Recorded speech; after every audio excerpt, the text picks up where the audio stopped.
Dornakal municipality మరిపడ municipality ప్రజలకు విజ్ఞప్తి. Radio Naik గారే కేసీఆర్ ప్రభుత్వం హయాంలో మరి మున్సిపాలిటీగా చేయాలని చెప్పి డోర్నకల్ని మరి ఇటు మరిపడను మున్సిపాలిటీగా మార్చిండు. సుదూర ప్రాంతంలో దూరంగా ఉన్న తండాలని కూడా మరి మున్సిపాలిటీలో చేర్చి ఈరోజు తండావాసుల మీద ట్యాక్స్ భారం పడే విధంగా చేసింది రెడ్డి నాయక్ గారు. 2016-17 నుండి ఈ 8 సంవత్సరాలు మరి ఏనాడు ట్యాక్సుల మీద మాట్లాడలేదు.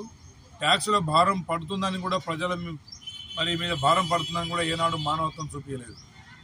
అలాంటి వ్యక్తి ఈరోజు తండావాసుల దగ్గరికి వెళ్ళి నేను మళ్ళీ వచ్చే ప్రభుత్వంలో నేను గెలుస్తా, నేను గెలిచిన తర్వాత మళ్ళీ మున్సిపాలిటీని మళ్ళీ గ్రామ పంచాయతీగా మారుస్తా అని చెప్పి మోసపూరితమైన ప్రకటనలు చేస్తూ ఉన్నాడు.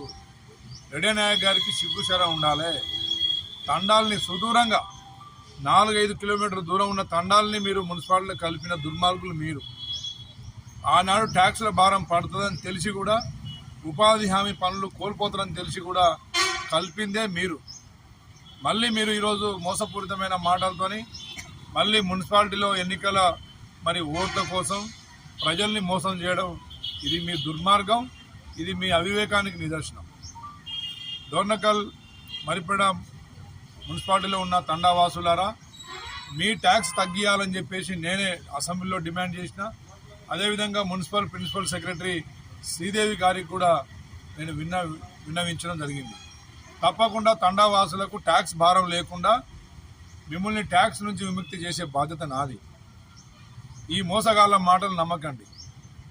కాంగ్రెస్ ప్రభుత్వమే ఈరోజు ఉచిత ఆర్టీసీ బస్సు ప్రయాణం, రేషన్ సన్నబియ్యం, అదేవిధంగా 200 యూనిట్ల కరెంటు ఫ్రీ, ఇందిరమ్మ ఇండ్లు ప్రతి పేదవాడికి ఇచ్చే విధంగా ఈ కార్యాచరణ అభివృద్ధి కార్యక్రమాలు ముందు సాగుతూ ఉన్నాయి.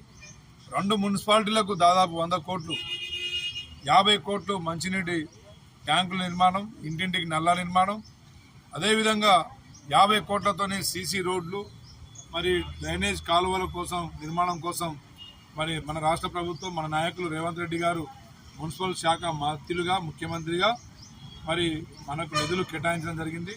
ఆ నిధులతోనే తండాలు డెవలప్ చేసుకుందాం.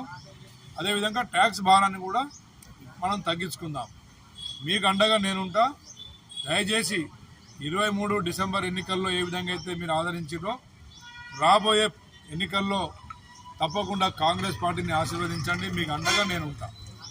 ఎవరి మోసపూరితమైన ప్రకటనలకు మీరు లొంగకండి. మీరు మనోధైర్యాన్ని మరి కోల్పోకండి. ట్యాక్సుల భారం లేకుండా చూసే బాధ్యత నాది. Thank you.